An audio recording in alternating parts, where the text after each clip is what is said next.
நல்லா நடத்தி முன்னுக்கு வாப்பா. சந்தோஷமா சந்தோஷமா. போஸ், இனிமே தான் ரொம்ப ஜாக்கிரதையா இருக்கணும். இதனா வரைக்கும் உனக்கு கார்மெண்ட்ஸ்ல வழிகாட்டுறதுக்கு கோபி மாப்பிள்ள இருந்தாரு. இப்ப நீ தனியா தொழில் பண்ண போற, அதனால நீ தான் எல்லா விஷயத்திலும் கவனமா இருக்கணும். புரிஞ்சா? சரி மாமா, நான் பாத்துக்கிறேன். மெட்ராஸ் போனா முதல் வேலை வீடு பாக்குறது தான். வீடு பார்த்தோன்னு சொல்லி அனுப்பிச்சிடுறேன். நீங்க எல்லாரும் வந்துருங்க. அவுட். மாமா, உங்க பிசினஸ்ல நீங்க சீக்கிரமா பெரிய லெவல் வந்துருவீங்க. எல்லாம் உங்க ஆசீர்வாதம் தாயி. நீங்க பெரிய லெவல்ல வந்ததும் முதல்ல ஒரு கார் வாங்குங்க மாமா. எனக்கும் அப்பாக்கும் சென்னைக்கு பஸ்ல போறதுக்கு ரொம்ப போர் அடிக்குது. வாங்கிட்டா போச்சு. கார் என்ன பெரிய கார், வாங்கிடும் விடு.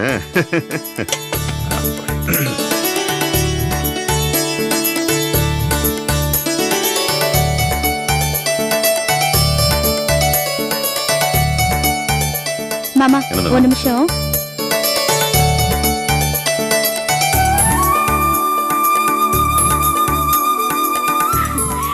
மாமா வாங்க, சகுனம் நல்லா இருக்கு. எல்லாம் நல்லபடியா நடக்குது. மனசுக்கு ரொம்ப சந்தோஷமா இருக்கு மாமா. அக்கா, நீ பெரிய ராஜதந்திரியா மாறிட்டக்கா. என்னடி சொல்ற? பின்ன என்னக்கா, போஸ் மாமா அப்புறானியா கோபி மாமா கிட்ட வேலை பார்த்துட்டு இருந்தாரு. நீ எங்க போன நாரதர் மாதிரி என்னென்னமோ கலகம் பண்ணி குட்டிய குழப்பி இப்ப என்னடானா தனியா கார்மெண்ட்ஸ் ஆரம்பிக்கிற அளவுக்கு கொண்டு வந்து விட்டுட்ட. ஏங்கா, இதெல்லாம் நீ திட்டமிட்டு செஞ்சியா? ஏய், எனக்கே தெரியும் அவ்வளவு அறிவு. நான் எதையோ சொன்னேன், என்னென்னவோ நடக்குது. என்ன கேக்குற? நாரதர் கலகம் நன்மையில முடியும்னு சொல்றாங்களே, இதானக்கா அது? சும்மா ரெடி கொஞ்ச நேரம். மாமா, சகுனம் நல்லா இருக்கும் போதே கிளம்புங்க. நான் போயிட்டு வரேன். சும்மா இருக்க மாட்டேன்.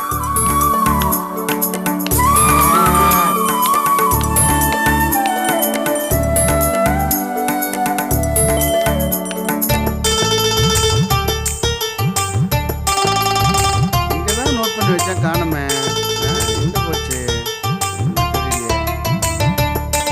எழுதி வச்சேன்.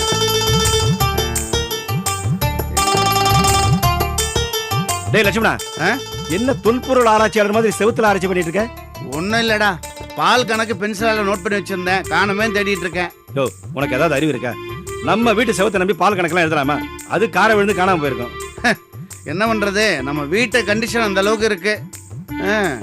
சரி, வேற வழியே இல்ல. என்ன வீட்டை காலி பண்ண போறியா? டேய், நான் ஏன்டா வீட்டை காலி பண்ணா? அதானே பார்த்தேன். வீடே இடிஞ்சு விழுந்தா கூட நீ இடத்த மாத்த போறதில்ல. இந்த வீட்டோட மூத்த வாரிசு. எனக்கு உன்னை பத்தி தெரியாதா? அடுத்த வாரிசு வரான் பார். என்ன கதை அடிச்சிட்டு இருக்கீங்க? அது வேற ஒன்றும் கோபி, இந்த வீட்டோட கண்டிஷன் ரொம்ப பேடா இருக்கான். லட்சுமண மாமா ஃபீல் பண்றாரு. நான் கூட என்னமோ இந்த வீட்டை காலி பண்ண வரேன்னு நினைச்சு அப்பா சில கேட்டேன். அதுக்கெல்லாம் சான்ஸே இல்லையா. வீடே இடிஞ்சு விழுந்தா கூட இந்த வீட்டில் இருக்கிற ஜன்னல் கதவு இதெல்லாம் வித்து எடுத்து தான் வெளியே போவான். டே, 2 பேருக்கு வேற வேலையே இல்லையா?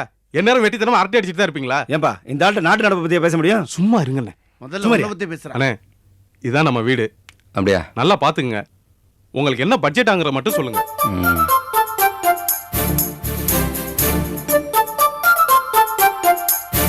வீடு ரொம்ப பெரிய வீடா இருக்கும் போல இருக்க. ஆமாங்க, எங்க அப்பாவுக்கு சின்ன வீடு வச்சுக்கிற அளவுக்கு தைரியம் பண்ண. இது எங்க பூர்வீக வீடுங்க.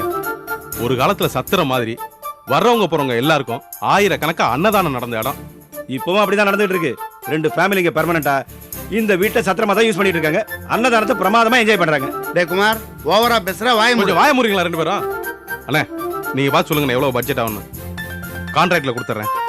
இது வந்து கான்ட்ராக்டா பேச முடியாதுங்க. நீங்க பொருளை வாங்கி கொடுத்துருங்க. நான் ஆளுங்களை வச்சு வேலை வாங்கிக்கிறேன். சரியா? அதுக்கு உண்டான கூலி என்னவோ அதை கொடுத்துருங்க. சரிண்ணே, அப்படியே செஞ்சிருவோம். இதுல கலர் பாருங்க. எங்க காட்டு காட்டு காட்டு. இதெல்லாம் இங்க காமிக்காதீங்க. இதுங்க பாத்துச்சுன்னு வச்சுங்க, ஒரே சோத்துக்கு 8 கலர் சொல்லுவாங்க. இதை நீங்க வச்சுக்கிட்டு கார்மெண்ட்ஸ் வந்து என்னை பாருங்க. சரி, அங்க நான் கலரையும் செலக்ட் பண்ணிடுறேன், அட்வான்ஸையும் கொடுத்துறேன். வேலையை ஜரூரா ஆரம்பிச்சிருங்க. நல்லதுங்க. அப்ப வரட்டுங்களா? வாங்கண்ணே. கோபி, வீட்டை ஏதாவது இடிக்க போறியா? வாயில இருந்து நல்ல வார்த்தையே வராதா? இல்ல, அட்வான்ஸை கொடுத்து ஆளை செட்டப் பண்றியே, அதான் கேட்டேன்.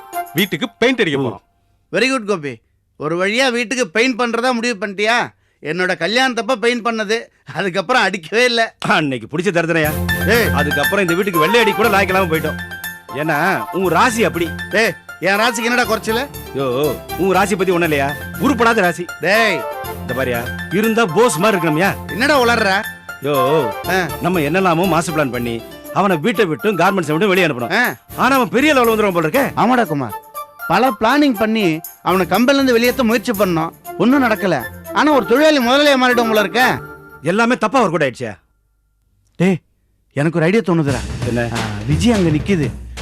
ஏற்கனவே விஜய் போஸ் தனத்துக்கு பிரச்சனை இருக்கு. அதை ஊதி பெருசாக்கிறேன் பாரு. இதெல்லாம் உனக்கு சொல்லியா தரணும்? இப்ப பாரு, விஜி என்ன விஜி ஒரு நிமிஷம் இங்க வாமா. நல்லா போட்டு விடு. பாருப்பா பின்னி எடுத்துறேன் பாரு. ஏம்மா விஜி, ஏன் இந்த கோபிக்கு வேண்டாத வேலை? அவனுக்கு ஆப்போசிட்டாக ஒரு கம்பெனி அவனே உருவாக்கலாமா? கோபிக்கு ஈக்குவலா போஸ் வந்தா அது அவ்வளவு நல்லா இருக்குமா?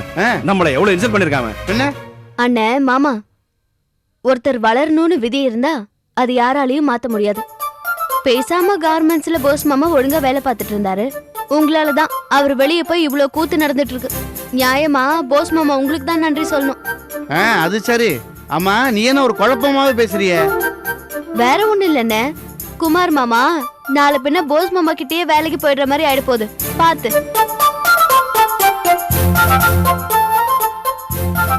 ஏன் கேன பிரச்சனையை திசை திருப்புறேன்னு சொல்லி ஏன் பக்கம் திருப்பி விட்டிய? முதல்ல வாய்க்கு தான் சொன்னா படிக்கணும். ஆளைய அவனே பாரு. ஓகே சார், நான் ஒரு மீட்டிங்ல இருக்கேன், அப்புறம் பேசுறேன். Thank you sir, thank you.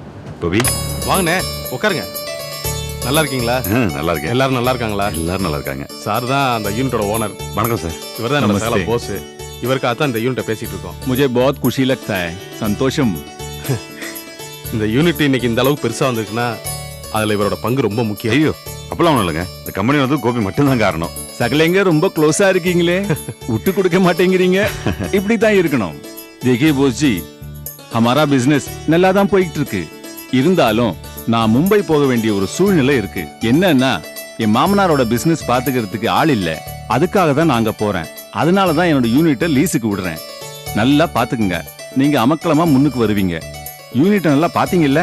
கேச ரொம்ப நல்லா தான் இருந்துச்சு. ஆனா கார்பெண்டர் வேலை மட்டும் கொஞ்சம் பண்ணிட்டா. கார்பெண்டர் வேலை மட்டும் கொஞ்சம் பேலன்ஸ் இருக்குன்னு சொல்றாரு. லீஸ் के बारे में எப்படி டிஸ்கஸ் பண்ணணும், என்ன பேசணும் சொல்லுங்க, பண்ணிடுவோம். அது கோபிட்ட எல்லாம் பேசியாச்சுல? கோபி तो बात कर दिया बाबू. நீங்க தானே பிசினஸ் பண்ண போறீங்க? இல்லங்க இல்லங்க இல்லங்க, கோபி பார்த்து பேசிட்டா அவ்வளவுதான். நான் ஒன்றும் பேசுறதுக்கு இல்ல. ठीक है ठीक है. சார், நம்ம பேசினபடி நீங்க அக்ரிமெண்ட்டை ரெடி பண்ணிருங்க. ओके. நாங்க வந்து பணத்தை கொடுத்துட்டு கையெழுத்து போட்டு வந்துடுறோம். ओके, बहुत शुक्रिया. हाँ, थैंक यू. வாங்க சார். Thank you.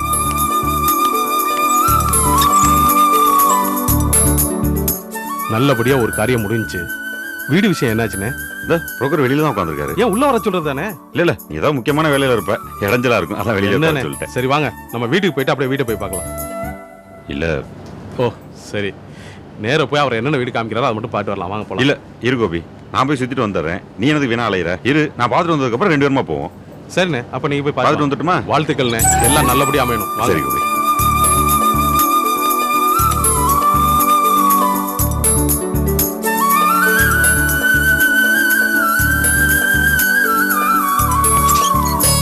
தண்ணி ப்ராப்ளம், கரண்ட் ப்ராப்ளம் எதுவும் கிடையாது. வீடு பிடிச்சிருக்கா? பிடிச்சிருக்கேன். சரிங்க, இதுதான் பெட்ரூம்.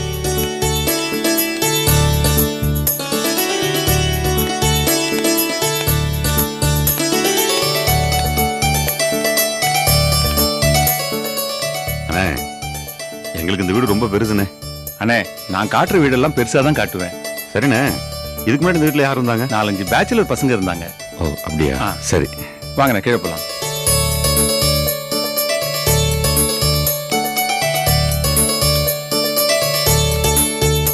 அண்ணே, மாச கணக்குல வீடு பார்த்தா கூட இந்த மாதிரி வீடு அமையாது. நேத்து நீங்க சொன்ன உடனே எப்படி பிரமாதமான வீடு அமையுது பாருங்க. அதுக்கு தாங்க நேரங்காலம் அமையணும்னு சொல்லுவாங்க. அண்ணே இருங்க, நீ எதை பத்தியும் கவலைப்படாதீங்க. உங்க புரோக்கர் கமிஷனை கரெக்டா கொடுத்துறேன். அதுக்கப்புறம் இந்த வாடகை அட்வான்ஸ் எல்லாம். மாச வாடகை 3000, அட்வான்ஸ் 10 மாச வாடகை. 30,000 அட்வான்ஸா? ஜாஸ்தியா இருக்கேனே. ஆமாங்க, இதெல்லாம் சகஜம்தான். இது பாருங்க, இப்ப கூட 4 பார்ட்டி ரெடியா இருக்காங்க. வேணும்னா உடனே முடிச்சிருவாங்க. அண்ணே, இந்த வீட்டை விட்டுறாதீங்க, நீங்க முடிச்சிருங்க. அதுக்கு இல்ல, அட்வான்ஸ் மட்டும் ஒரு 10 ரூபா கம்மி பண்ணி 20 ரூபா பேசுங்களேன். சரிங்க, அவர்கிட்ட வேணா பேசி பாக்குறேன்.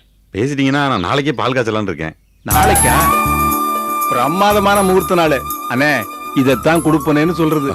அண்ணே 20 ரூபா பேசி விடுங்க. உங்க கொடுப்பனைய நான் கரெக்டா கொடுத்துறேன். சரி சரி.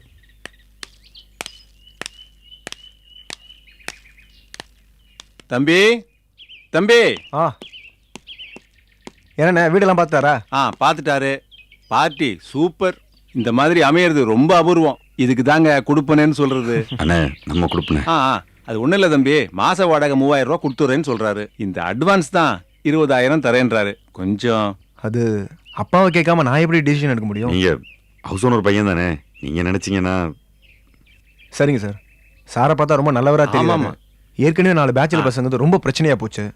ஃபேமிலியா வரதுனால அப்பா ஒத்துப்பாருன்னு நினைக்கிறேன். ஃபேமிலி நீங்க எத்தனை பேர் சார்? நானு, என் பொண்டாட்டிங்க, மாமனார், அப்புறம் குழந்தைய, அவ்வளவுதான். ஓகே. அட்வான்ஸ் நான் வந்திருக்கேங்க சார். உள்ள வாங்க. இல்ல இருக்கட்டுங்க, எனக்கு நிறைய வேலை இருக்கு. Thank you sir. நான் கிளம்புறேன். ஓகே வரம்பா. வாங்க.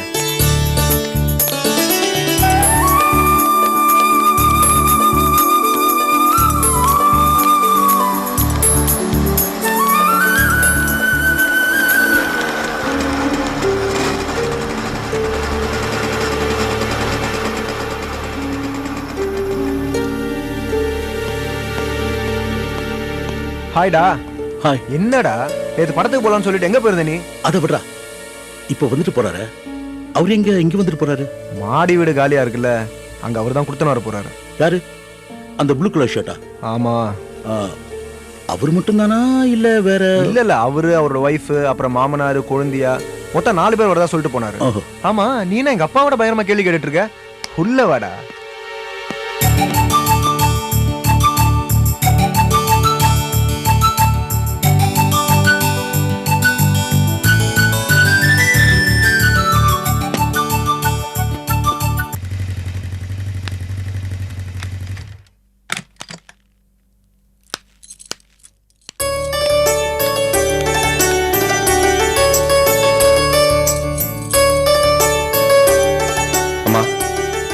என்னப்பா? ஏற்கனவே நம்ம பேசின மாதிரி லாரி ஆபீஸ் திறக்கிறதுக்கான ஏற்பாடு ஏறக்குறைய நானும் செல்வம் முடிச்சிட்டோம். ஜோசியர் குறிச்சு கொடுத்த அந்த 10ஆம் தேதி வெள்ளிக்கிழமை தோணுதில்லாமா? சரிப்பா. அப்புறம் நம்ம பிசினஸ் வட்டாரத்துல செல்வமும் நானும் எல்லாரையும் கூப்பிடுறோம். சொந்தக்காரங்களை பொறுத்த மட்டும் சிதம்பரமாவும் நம்ம கூப்பிட்டே ஆகணுமா? ஆமாப்பா, யார கூப்பிடுறோமோ இல்லையோ கண்டிப்பா அவரை கூப்பிடணும். நானும் அவர்கிட்ட விவரத்தை சொல்லி வர சொல்லி கூப்பிடுறேன். ரொம்ப நல்லதா போச்சுமா. சரி, போனை போட்டு கொடு.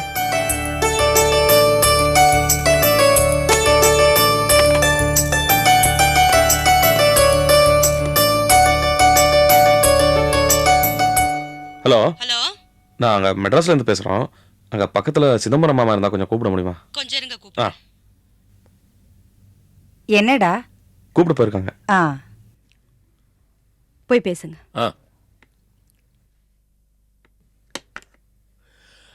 ஹலோ, சிதம்பரம் பேசுறேன். மாமா, நான் மணிக்கம் பேசுறேன். மாப்பிள்ள, எப்படி நல்லா இருக்கீங்களா? நல்லா இருக்கேன். ஆமா, நட்ராஜ் பாய் எப்படி இருக்கிறான்? நல்லா இருக்கான் சில பையன், அவனுக்கு என்ன. அப்புறம் உங்க உடம்பு எப்படி இருக்கு? பவானி எப்படி இருக்கா? நான் நல்லா இருக்கிறேன், எல்லாரும் நல்லா இருக்கிறாங்க. மாமா, அம்மா உங்ககிட்ட ஏதோ முக்கியமா பேசணும்னு சொன்னாங்க. அம்மாவா? கொடுங்க. ஒரு நிமிஷம். இந்தாம்மா. சம்பந்தி. அம்மா, எப்படி இருக்கீங்க? நல்லா இருக்கேன் சம்பந்தி. ஒரு முக்கியமான விஷயம் சொல்லணும்னு தான் ஃபோன் பண்ணி கூப்பிட்டேன். சொல்லுங்கம்மா. அது பிள்ளைங்க 2 பேரும் லாரி கம்பெனி புதுசா ஆரம்பிக்கணும்னு சொல்றாங்க. ஓஹோ, அப்படியா? ரொம்ப சந்தோஷமா, நல்லா வரட்டும். அதுவும் நிர்மலா பேர்ல ஆரம்பிக்கலான்னு சொல்றாங்க. அருமையான முடிவுங்க. அந்த குழந்தை இப்ப இருக்கிற நிலைமையில நீங்க எடுத்து ரொம்ப சரியான முடிவு. அம்மா, உள்ளத்தை திறந்து சொல்றேன், உங்களுக்கு பிறந்திருக்கிற 2 பசங்களும் மாணிக்கங்க. இவங்க பையனா கிடைக்க நீங்க ரொம்ப புண்ணியம் பண்ணிருக்கணும். கண்டிப்பா சம்பந்தி, அதான் எனக்கு ரொம்ப ஆறுதலா இருக்கு. அதெல்லாம் இருக்கட்டும், வர 10ஆம் தேதி வெள்ளிக்கிழமை கம்பெனி ஆரம்பிச்சு பூஜை போடலான்னு இருக்கோம். நீங்க கண்டிப்பா வந்துடணும். வெள்ளிக்கிழமை 10ஆம் தேதியா? ஆமா சம்பந்தி, நீங்க அவசியம் வந்தாகணும். அதான் மாணிக்கத்துக்கிட்ட நானே சம்பந்திய கூப்பிடுறேன்னு சொல்லி பேசினேன். வந்துருங்க சம்பந்தி. சரிம்மா. சரிங்க சம்பந்தி, அவசியம் வந்துருங்க.